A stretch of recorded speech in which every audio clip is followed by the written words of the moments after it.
શિવ મિત્ર મંડળ સંઘ ઉધના સુરત દ્વારા આયોજિત 36મી કાવડ યાત્રા ભરૂચના પાવન દશાશ્વર ઘાટ ખાતેથી પાવન નર્મદા જળ લઈ શિવજીને અભિષેક માટે રવાના થઈ હતી।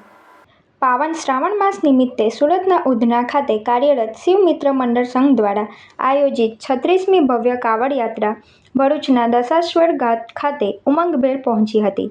પાવન નર્મદા તટે કાવડ યાત્રીઓ શ્રદ્ધાભાવે માં નર્મદા સ્નાન સાથે પવિત્ર જળ કાવડમાં ભરી તેને સુરતના શિવ મંદિરો સુધી લઈ જઈ ભોલેનાથને જળ અર્પણ કરવાનો સંકલ્પ કર્યો હતો।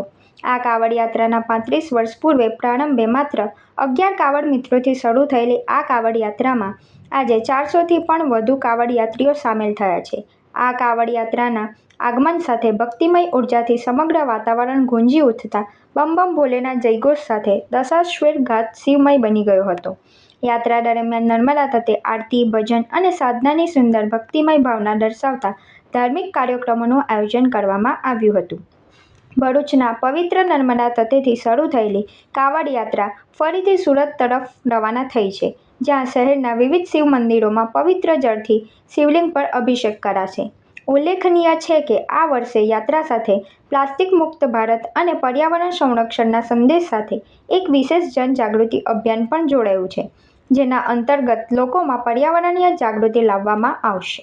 शिव मित्र मंडल कावड़ संघ द्वारा आयोजित 36वीं यह विशाल कावड़ पद यात्रा पवित्र श्रावण मास के निमित्त आज नर्मदा नदी से जो गंगा समान है जल भर करके कावड़िया पैदल चल करके सोमवार 28 तारीख को बाबा भोलेनाथ का सूरत में अभिषेक करेंगे।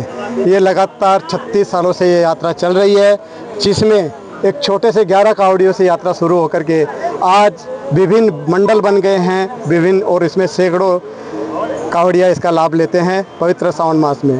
सर, मैं शिव मित्र मंडल कावड़ संघ का प्रमुख हूँ। मेरा नाम नाना लाल बिहारी लाल बोरीवाल है और ये शिव मित्र मंडल 36वीं कावड़ पद यात्रा है। ये हरिनगर उधना से सूरत 90 किलोमीटर की दूरी पर हम आते हैं और 3 दिन की यात्रा रहती है, और हमारे यहाँ से नर्मदा जल से जल भर के इनको हर हर महादेव बोल के हम यह यात्रा सफल करते हैं।